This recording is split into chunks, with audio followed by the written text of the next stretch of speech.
Hello दोस्तों, तो कैसे आप सब। आई होप आप सभी अच्छे होंगे।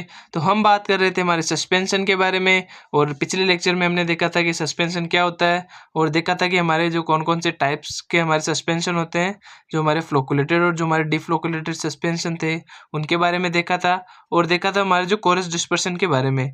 और जो हमारे पिछला लेक्चर है जो हमारा सस्पेंशन के ऊपर था वो आपको ऊपर शो हो रहा होगा आई बटन के ऊपर, वहाँ पे जाके आप उसे चेकआउट कर सकते हैं। तो जो आज का लेक्चर स्टार्ट करने से पहले एक बार जरूर उस वीडियो को जाके देख ले। तो आज हम देखने वाले जो हमारे इंटरफेशियल प्रॉपर्टीज है, जो हमारे सस्पेंडेड पार्टिकल्स होते हैं उनके बारे में देखेंगे। और देखेंगे हमारे जो सस्पेंशन में जो हमारी सेटलिंग होती है उसके बारे में आज के लेक्चर में हम बात करने वाले हैं। तो चलो स्टार्ट करते हैं हमारे जो interfacial properties of suspended particles है उनके बारे में। तो जो हमारे interfacial properties of suspended particle है उसको स्टार्ट करने से पहले हम देखेंगे कि जो हमारे इंटरफेशियल प्रॉपर्टीज क्या होती है, जो हमारा इंटरफेस है वो क्या होता है। अगर मैं बात करूं हमारे इंटरफेस की, अगर मैं इंटरफेस की बात करूं तो इंटरफेस क्या होता है। इंटरफेस का मतलब होता है कि अगर हम किसी दो लिक्विड के बीच में, अगर दो लिक्विड है हमारे पास, ठीक है, तो दो लिक्विड के बीच में जो अगर वो पूरी तरह से मिक्स नहीं होते एक दूसरे के अंदर, तो वो क्या करते हैं, एक लेयर का फॉर्मेशन कर लेते हैं। उन दोनों के बीच में एक लेयर का फॉर्मेशन हो जाता है जिसे हम इंटरफेस बोलते हैं। अगर मैं आपको सस्पेंशन के कॉन्सेप्ट में बताऊं तो जैसे हमारा सस्पेंशन हो गया, ठीक है, तो इसके अंदर हमारा जो डिस्पर्स मीडियम है उसके अंदर क्या होते हैं, हमारे जो डिस्पर्स फेज के जो हमारे पार्टिकल्स होते हैं वो क्या होते हैं, उसके अंदर सस्पेंडेड रहते हैं। जैसे हमारे जो हमारे पार्टिकल्स हैं वो कहते हैं इसके अंदर सस्पेंडेड रहते हैं। तो हमें पता है कि जो हमारे पार्टिकल्स हैं वो हमारे जो डिस्पर्स फेज के जो हमारे पार्टिकल्स हैं, जो हमारा डिस्पर्स फेज है, जो हमारा डिस्पर्स फेज है वो क्या होती है, हमारे जो हमारे डिस्पर्जन मीडियम है उसके अंदर क्या होती है, पूरी तरह से मिसिबल नहीं होती, ठीक है, यानी इमिसिबल होती है। इंटरफेस का मतलब यही होता है कि जब हमारी दो लिक्विड या कोई भी पार्टिकल्स हमारे दो मिले हुए रहते हैं तो अगर वो पूरी तरीके से मिक्स नहीं होते तो उनके बीच में क्या होते हैं, एक लेयर का फॉर्मेशन हो जाता है। जैसे इन पार्टिकल्स के और जो हमारे लिक्विड है उनके बीच में क्या होता है, एक लेयर का फॉर्मेशन हो जाता है, ठीक है। उस लेयर को हम क्या बोलते हैं, हमारे इंटरफेस बोलते हैं। जैसे अगर मैं आपको इमल्सन के कॉन्सेप्ट में बताऊंगा तो आपको ज़्यादा अच्छे से समझ में आएगा। जैसे अगर मैं इमल्सन की बात करूं तो हमारा इमल्सन में क्या होता है, एक हमारी ऑयल फेज होती है और एक हमारी क्या होती है, लिक्विड फेज, या हमारे बोल सकते हैं वाटर फेज। एक हमारी ऑयल फेज होगी और एक हमारा हो गया वाटर हो गया। तो जो हमारा ऑयल और जो हमारा वाटर है, ठीक है, उसके बीच में जो हमारी लेयर बन रही है, यानी जो क्या होता है, हमारा ऑयल और वाटर एक दूसरे में मिक्स नहीं होते, तो उन दोनों के बीच में जो हमारी लेयर बनती है उसे हम क्या बोलते हैं, इंटरफेस बोलते हैं, ठीक है। इंटरफेस बोलते हैं या इसे बोलते हैं इंटरफेशियल टेंशन, ठीक है। तो इंटरफेस समझ में आ गया होगा। तो आगे बात करते हैं कि जो हमारे सस्पेंडेड जो हमारे पार्टिकल्स होते हैं सस्पेंशन में, वो कौन कौन सी इंटरफेशियल प्रॉपर्टीज रखते हैं, यानी जो हमारी इंटरफेशियल प्रॉपर्टीज है वो कैसे हमारी स्टेबिलिटी को इन्फ्लुएंस करती है। तो पहले बात करते हैं जो हमारी सरफेस फ्री एनर्जी है, इसकी बात करते हैं। तो सरफेस फ्री एनर्जी क्या होती है इसको समझते हैं। तो हमारी सरफेस फ्री एनर्जी क्या होती है, जो हमारे पार्टिकल्स होते हैं, जो कोई भी पार्टिकल्स होते हैं उनके पास क्या होती है, एक फ्री एनर्जी होती है, ठीक है, जिसके कारण क्या करते हैं, वो अपने आप को स्टेबल करने की कोशिश करते हैं।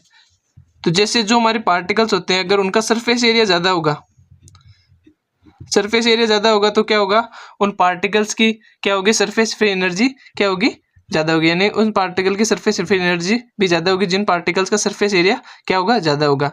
वहीं पर अगर मैं बात करूँ जिन पार्टिकल्स का सरफेस एरिया कम होगा उनकी क्या होगी, सरफेस फ्री एनर्जी भी क्या होगी, कम होगी, ठीक है। इतना समझ में आ गया।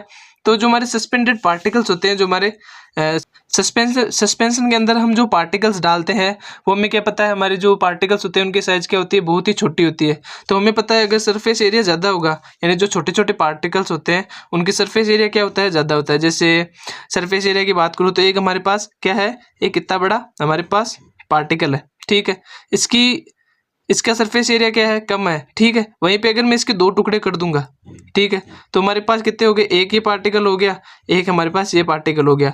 तो हमारा जो जैसे यहाँ पे देखो तो इसके पास कितना सरफेस है, एक दो तीन, तीन सरफेस है। वहीं पे अगर मैं इसके टुकड़े कर दूंगा तो कितने हो गए, एक दो तीन चार सरफेस हो गए, वहाँ पे एक दो तीन चार, ठीक है, चार चार आठ सरफेस हो गए। वहीं पे इतने इसमें कितने हुए, एक दो तीन चार, चार ही सरफेस हमें देखने को मिले। तो जैसे जो भी पार्टिकल्स होता है उनके क्या होते हैं, सरफेस एरिया बढ़ जाता है। तो जिन पार्टिकल्स का सरफेस एरिया ज़्यादा होता है उनकी क्या होती है, सरफेस फ्री एनर्जी भी ज़्यादा होती है। तो अगर सरफेस फ्री एनर्जी ज़्यादा होगी तो क्या होगा, जो हमारे पार्टिकल्स होंगे वो इसके अंदर आने के बजाय क्या होंगे, जो हमारा सरफेस होगा वहीं पे क्या करेंगे, उछलने लग जाएंगे, डांस करने लग जाएंगे और अंदर नहीं आना चाहेंगे। ठीक है, तो जिन पार्टिकल्स की सरफेस फ्री एनर्जी ज़्यादा होती है वो क्या होती है, हमारे सस्पेंशन में मिलना नहीं चाहते। अगर पार्टिकल्स हमारे सस्पेंशन में नहीं मिलेंगे तो हमारा सस्पेंशन कैसे बनेगा, तो हम क्या करेंगे, इन पार्टिकल्स की सरफेस फ्री एनर्जी है, जो हमारी फ्री एनर्जी है सरफेस, उसको हम क्या करेंगे, रिड्यूस करने की कोशिश करेंगे। तो हमारे रिड्यूस करने के लिए हम क्या करेंगे, या तो इन पार्टिकल्स की साइज इंक्रीज कर देंगे, या क्या करेंगे, जो इनकी सरफेस फ्री एनर्जी है उसको रिड्यूस कर देंगे। तो इनकी सरफेस फ्री एनर्जी रिड्यूस करने के लिए हम क्या करेंगे, या तो हम सर्फेक्टेंट का यूज़ कर देंगे। ठीक है, सर्फेक्टेंट का यूज़ करेंगे, या हमारा वेटिंग एजेंट है उनका यूज़ करेंगे। तो वेटिंग एजेंट और जो हमारा सर्फेक्टेंट है वो क्या करेंगे, इन पार्टिकल्स की सरफेस फ्री एनर्जी को कम करने का काम करेंगे। या जो हमारे पार्टिकल्स है जो सस्पेंशन में प्रेजेंट है वो क्या करेंगे, आपस में जुड़ के क्या करेंगे, फ्लोक्यूल्स का फॉर्मेशन कर लेंगे। तो हमें पता है जो हमारा पार्टिकल साइज अगर इंक्रीज हो जाएगी तो क्या होगा, उनकी सरफेस फ्री एनर्जी रिड्यूस हो जाएगी और वो हमारे सस्पेंशन के अंदर इजिली डिस्पर्स हो जाएंगे। तो हमारा सरफेस फ्री एनर्जी यही है।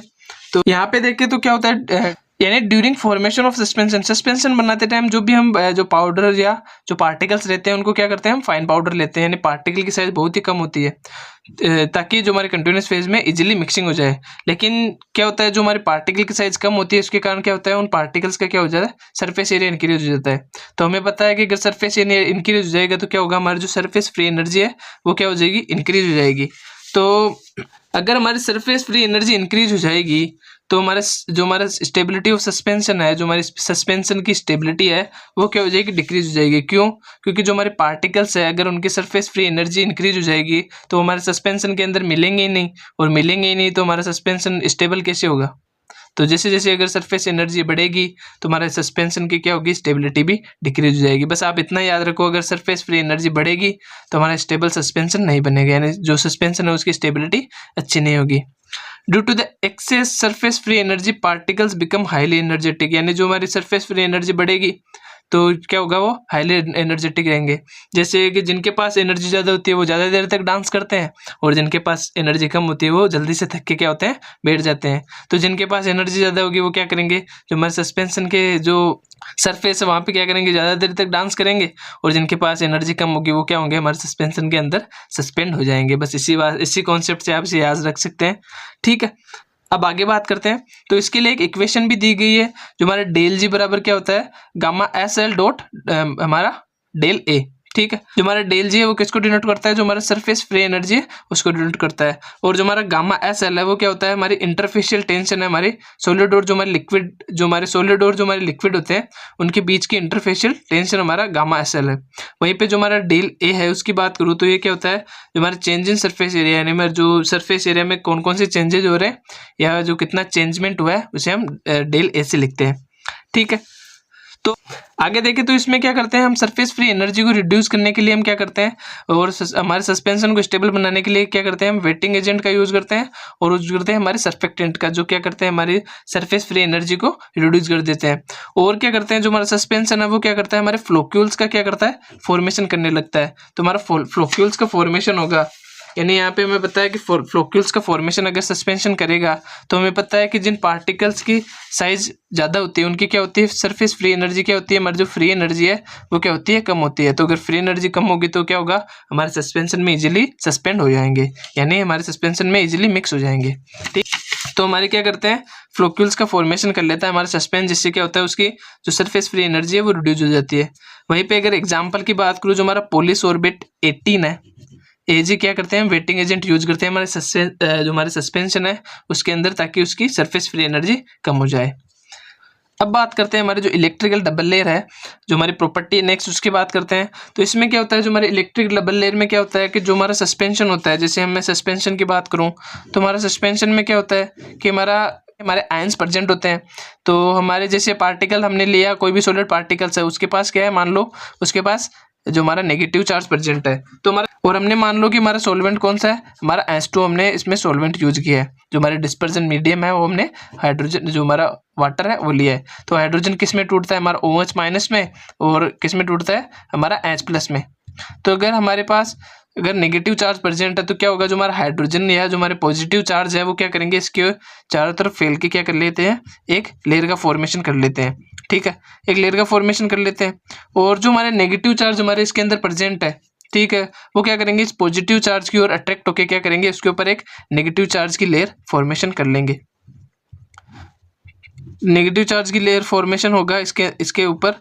ठीक है, जो हमारी ये पॉजिटिव चार्ज वाली लेयर है इसे हम बोलते हैं स्टर्न लेयर, और जो हमारी सेकंड लेयर होती है उसे हम बोलते हैं डिफ्यूज लेयर। ठीक है, तो इसमें क्या होता है कि जो हमारे चार्ज प्रेजेंट होते हैं, जो भी हमारे सस्पेंशन में, वो क्या करते हैं, एक दूसरे को अट्रैक्ट करके क्या करते हैं, लेयर का फॉर्मेशन कर लेते हैं, और उसे हम बोलते हैं क्या है, हमारी डबल लेयर, जो हमारी प्रॉपर्टी है सस्पेंशन की, वो बोलते हैं। तो यहाँ पे हम देखें तो क्या होता है, हमारे जो पार्टिकल्स है वो आपस में मिलकर क्या कर रहे हैं, एक फ्लोक्यूल्स का फॉर्मेशन कर रहे हैं। ठीक है, तो फ्लोक्यूल्स का फॉर्मेशन करेंगे तो हमें पता है कि अगर हमारे जो सस्पेंशन के जो पार्टिकल्स हैं वो अगर फ्लोक्यूल्स का फॉर्मेशन करेंगे तो क्या होता है, हमारे जो फ्लोक्यूल्स बनेंगे वो क्या करते हैं, हमारे सस्पेंशन को क्या करते हैं, स्टेबल बनाते हैं, यानी उसकी स्टेबिलिटी को क्या करते हैं, इंक्रीज करते हैं। तो हम क्या करते हैं, जितने ज़्यादा हमारे फ्लोक्यूल्स बनेंगे सस्पेंशन में उतना ज़्यादा क्या होगा, हमारा जो सस्पेंशन बनेगा वो क्या होगा, स्टेबल होगा। ठीक है, अब देखते हैं इसमें क्या होता है कि जैसे the ionic species present in the solution get absorb at the surface, यानी जो हमारे जो आयनिक स्पीसीज हमारे सस्पेंशन में प्रेजेंट होते हैं due to the ionization charge on the surface, यानी जो हमारे सरफेस के ऊपर क्या होता है, हमारा जो आयनाइजेशन है वो आ जाता है। This produce the formation of the electrical double layer, जिससे क्या होता है कि जो हमारे पार्टिकल्स है वो आपस में जुड़ के एक दूसरे को अट्रैक्ट करके क्या करते हैं, हमारे इलेक्ट्रिकल डबल लेयर का फॉर्मेशन कर लेते हैं। यहाँ पे देखें तो जो हमारा क्या है कि हमारे सेंटर में क्या है, नेगेटिव चार्ज है, यानी कोई भी नेगेटिव चार्ज वाला पार्टिकल्स हमारे सस्पेंशन में था तो जो हमारे सस्पेंशन में जो हमारे आयंस प्रेजेंट थे, जैसे नेगेटिव चार्ज की क्या हुआ, जो हमारे पॉजिटिव चार्ज वाले आयन थे वो क्या हुए, इसकी तरफ अट्रैक्ट हुए और इसके ऊपर एक जो हमारे स्टर्न लेयर है उसका फॉर्मेशन कर लिया। अब जो हमारे पॉजिटिव चार्ज वाले आयन थे उन्होंने क्या किया, जो हमारे नेगेटिव चार्ज वाले आयन हमारे जो सस्पेंशन में प्रेजेंट थे उनको अट्रैक्ट किया और हमारे क्या किया, उन्होंने डिफ्यूज लेयर का फॉर्मेशन कर लिया और इन सब मिला के इन्होंने क्या किया, हमारे फ्लोक्यूल्स का फॉर्मेशन कर लिया। ठीक है, अब यहाँ पे देखें तो when surface charge is negative then there will be layer of tightly bounded solvent molecule which Stern layer, यानी उन्होंने क्या किया, अगर हमारे जो पार्टिकल नेगेटिव चार्ज वाला है तो वो क्या करेंगे, हमारे जो पॉजिटिव चार्ज वाले जो आयन है, पॉजिटिव चार्ज वाले आयन को अट्रैक्ट करके क्या करेंगे, हमें स्टर्न लेयर का फॉर्मेशन कर लेंगे और वहीं पे अगर जो पॉजिटिव चार्ज वाले क्या करेंगे, एक दूसरे के साथ बाइंड होकर क्या कर लेंगे, हमारी जो डिफ्यूज लेयर है उसका फॉर्मेशन कर लेंगे। अगर हमारे सस्पेंशन में क्या होगा, जो हमारे इलेक्ट्रोलाइट है उनकी कंसंट्रेशन कम होगी, इलेक्ट्रोलाइट की कंसंट्रेशन कम होगी तो हमें पता है कि फ्लोक्यूल्स का फॉर्मेशन नहीं होगा। तो अगर फ्लोक्यूल्स का फॉर्मेशन नहीं होगा तो जो हमारा सस्पेंशन कौन सा होगा, हमारा डिफ्लोकुलेटेड सस्पेंशन, यानी डिफ्लोकुलेटेड सस्पेंशन का मतलब आपको पता चल गया होगा कि उसके अंदर क्या होगा, हमारे जो फ्लोक्यूल्स का फॉर्मेशन नहीं होगा। ठीक है, तो वहीं पे बात करो, अगर जो हमारे हाईली इलेक्ट्रोलाइट कंसंट्रेशन होगी, यानी सस्पेंशन में अगर हमारे इलेक्ट्रोलाइट की कंसंट्रेशन अच्छी होगी तो हमारा सस्पेंशन कौन सा होगा, हमारा डिफ्लोकुलेटेड सस्पेंशन बनेगा। अब बात करते हैं हमारे जो सेटलिंग ऑफ सस्पेंशन है, यानी जो हमारा सस्पेंशन है उसमें सेटलिंग की प्रोसेस कैसे होती है, जो हमारे सॉलिड पार्टिकल्स जो हमारे सस्पेंशन में प्रेजेंट होते हैं वो कैसे सेटल डाउन होते हैं। तो हमें पता है कि जो हमारा सस्पेंशन होता है उसमें क्या होता है कि जैसे जो हमारा सस्पेंशन है उसमें क्या होता है, जो हमारे सॉलिड पार्टिकल्स प्रेजेंट होते हैं यानी उसके अंदर सस्पेंडेड रहते हैं। तो जो हमारे सॉलिड पार्टिकल प्रेजेंट रहते हैं उनमें क्या होती है, हमारी सेडिमेंटेशन प्रोसेस होती है। तो सेडिमेंटेशन का मतलब क्या होता है कि जो हमारे पार्टिकल्स प्रेजेंट होंगे जो हमारे सस्पेंशन के, वो क्या होंगे, धीरे धीरे सेटल डाउन होने लग जाएंगे, यानी नीचे बैठने लग जाएंगे। ठीक है, सेटल होंगे यानी नीचे धीरे धीरे बैठने लग जाएंगे और नीचे जाके क्या करेंगे, ऐसे नीचे बैठ जाएंगे और एक केक का फॉर्मेशन कर लेंगे। तो सेटलिंग का मतलब यही है, जो हमारे पार्टिकल्स हैं उनमें सेडिमेंटेशन होता है। सेडिमेंटेशन का मतलब होता है जो हमारे पार्टिकल्स हैं वो धीरे धीरे करके ड्यू टू ग्रेविटी के कारण क्या होते हैं, वो धीरे धीरे आके नीचे बैठ जाते हैं। तो सेटलिंग में यही होता है। इसमें also known as the rate of sedimentation, इसे हम क्या बोलते हैं, सेडिमेंटेशन भी बोलते हैं। Because the settling of suspension is depend on the sedimentation rate. Sedimentation का मतलब क्या होता है कि जो हमारे पार्टिकल्स हैं वो कितनी रेट से या कैसे हमारे सस्पेंशन में बॉटम में बैठ रहे हैं। ठीक है, the settling down of the suspended particles of suspension at bottom is known as a settling of suspension. यानी जो हमारे पार्टिकल जो हमारे सस्पेंशन में जो पार्टिकल्स प्रेजेंट है वो हमारे बॉटम में कैसे जाके बैठ रहे हैं, कितने रेट से जाके बैठ रहे हैं, उसे हम बोलते हैं सेटलिंग रेट। ठीक है, और आल्सो सेडिमेंटेशन, ठीक है, उसे हम सेडिमेंटेशन भी बोलते हैं।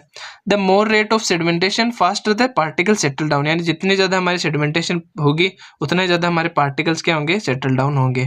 The faster the formation of cake, उतना ज़्यादा क्या करेंगे, नीचे जाके बैठ के क्या करेंगे, एक केक का फॉर्मेशन कर लेंगे। जैसे यहाँ पे देखें तो जो हमारे पार्टिकल्स हमारे सस्पेंशन में प्रेजेंट है, ठीक है। अब ग्रेविटी के कारण क्या हुआ, जो हमारे पार्टिकल्स थे वो क्या हुए, नीचे आके एक केक का फॉर्मेशन कर लेंगे, यानी नीचे आके बैठ गए। तो इस प्रोसेस को हम क्या बोलते हैं, सेटलिंग बोलते हैं, जैसे हम बोलते हैं हमारा सेडिमेंटेशन, ठीक है। The rate of settling of suspended particles is explain by Stokes law, यानी जो हमारे सेटलिंग ऑफ सस्पेंडेड पार्टिकल्स है उसको हम क्या करते हैं, हमारे स्टोक्स लॉ से हम इसे समझा सकते हैं। तो हमारे स्टोक्स लॉ क्या होता है, तो स्टोक्स लॉ की बात करें तो इसमें क्या होता है, जो इसका फॉर्मूला है, हमारे स्टोक्स लॉ का फॉर्मूला है वो क्या होता है, जो हमारा डी स्क्वायर, फिर हमारा कोष्टक रो1 माइनस रो2, कोष्टक बंद हो गया, फिर हम जी, फिर उसके नीचे हम लिखेंगे हमारा जो 18n है, ठीक है। अब यहाँ पे बात करते हैं कि जो हमारे v है वो क्या है, हमारा v का मतलब हो गया हमारा जो रेट ऑफ सेटलिंग, जैसे हम बोलते हैं हमारा जो रेट ऑफ सेडिमेंटेशन, यानी कितनी रेट से हमारा सेडिमेंटेशन हो गया है, जिसे हम इस फॉर्मूले से निकालेंगे। तो यहाँ पे जो हमारा डी स्क्वायर है वो हो गया हमारा डायमीटर ऑफ पार्टिकल, यानी जो हमारा पार्टिकल हमने लिया है सस्पेंशन के अंदर उसका डायमीटर कितना है। फिर हम जो हमारा रो1 है वो क्या होता है, जो हमारा डेंसिटी ऑफ सस्पेंडेड पार्टिकल्स, जो हमारे डिस्पर्स फेज है, जो हमारे पार्टिकल्स, जो हमारे सॉलिड पार्टिकल्स है हमारे सस्पेंशन में, उनकी डेंसिटी कितनी है। फिर जो हमारे रो2 है उसकी बात करूँ तो जो डेंसिटी ऑफ सॉल्वेंट, यानी जो हमारा सॉल्वेंट है उसकी डेंसिटी कितनी है वो हम रो2 में लिखेंगे। फिर बात करते हैं जो हमारा जी है, जो हमारी ग्रेविटी है, हमारे पार्टिकल्स पे कितनी ग्रेविटी लिख रही है उसकी हम क्या करेंगे, इसमें वैल्यू लिखेंगे। फिर देखते हैं जो हमारा एन है वो क्या है, हमारा विस्कोसिटी ऑफ डिस्पर्जन मीडियम, जो हमारा सॉल्वेंट है, जो हमारा डिस्पर्जन मीडियम है उसकी विस्कोसिटी कितनी है, क्योंकि हमारा विस्कोसिटी पे भी डिपेंड करेगा। अगर हाईली विस्कस हमारा सॉल्वेंट होगा, जो हमारा डिस्पर्जन मीडियम होगा, तो उसमें क्या होगा, सेडिमेंटेशन रेट क्या होगी, स्लो होगी, ठीक है। इसे ऐसे समझें तो जैसे हमारा रेट ऑफ सेटलिंग है, अगर हमारे रेट ऑफ सेटलिंग ज़्यादा होगी तो क्या होगा, जो हमारी स्टेबिलिटी है वो क्या होगी, डिक्रीज होगी। यानी जैसे जैसे अगर सेटलिंग होगी वैसे वैसे क्या होगी, स्टेबिलिटी भी डिक्रीज होगी, यानी ज़्यादा सेटल डाउन होगी पार्टिकल, नीचे केक का फॉर्मेशन कर लेंगे तो स्टेबिलिटी तो अपने आप ही डिक्रीज होनी है सस्पेंशन की। अब बात करते हैं कि अगर जो हमारे सस्पेंशन है उसको स्टेबल बनाने के लिए हम क्या क्या कर सकते हैं, यानी सेटलिंग को कैसे रोक सकते हैं। तो हम क्या करेंगे, जो हमारा सस्पेंशन है उसके क्या करेंगे, हम विस्कोसिटी को इंक्रीज कर देंगे, क्योंकि हमें पता है कि जितना गड्ढा हमारा सस्पेंशन होगा उतनी धीरे हमारे जो पार्टिकल होंगे जो सस्पेंशन के अंदर वो क्या होंगे, धीरे धीरे नीचे बॉटम में जाएंगे। तो जितने धीरे जाएंगे, इतना स्लो जाएंगे, उतना ज़्यादा हमारा जो सस्पेंशन है वो क्या होगा, स्टेबल होगा। और विस्कोसिटी बढ़ाने के लिए हम क्या क्या कौन कौन से एजेंट यूज करते हैं, जैसे हमारा जो मिथाइलिन सेल्यूलोज हो गया, जो हमारे नेचुरल कौन से गम्स होते हैं, फिर हमारा एकेसिया होगा, जो हमारा ट्रेगाकेंथ है वो हम यूज करते हैं हमारे जो सस्पेंशन है उसकी जो विस्कोसिटी है उसको बढ़ाने के लिए। जो हमारे स्टोक्स लॉ है वो ये तो नहीं है कि कितनी भी कंसंट्रेशन होगी उसकी वैल्यू निकाल देगा। तो हमारे स्टोक्स लॉ क्या होता है, कुछ वैलिड ही होता है, यानी ज़्यादा कुछ नहीं देखते। जैसे हमारे जो अगर सॉलिड पार्टिकल्स हैं जो हमारे सस्पेंशन में अगर वो 2% से ज़्यादा होंगे तो हमारा जो स्टोक्स लॉ है वो इसकी वैल्यू को नहीं निकाल सकता। तो हमारे जो सॉलिड प्रेजेंट है हमारे सस्पेंशन में उनकी वैल्यू क्या होनी चाहिए, 2% ही होनी चाहिए, उससे कम ही होनी चाहिए। अगर ज़्यादा होगी तो हमारा स्टोक्स लॉ उसे फॉलो नहीं करेगा, ठीक है। तो जो हमारा सस्पेंशन वाला टॉपिक है वो यहीं पे कंप्लीट हो गया है। आगे हम बात करेंगे जो हमारा इमल्शन है उसके ऊपर अगले वाला लेक्चर आने वाला है।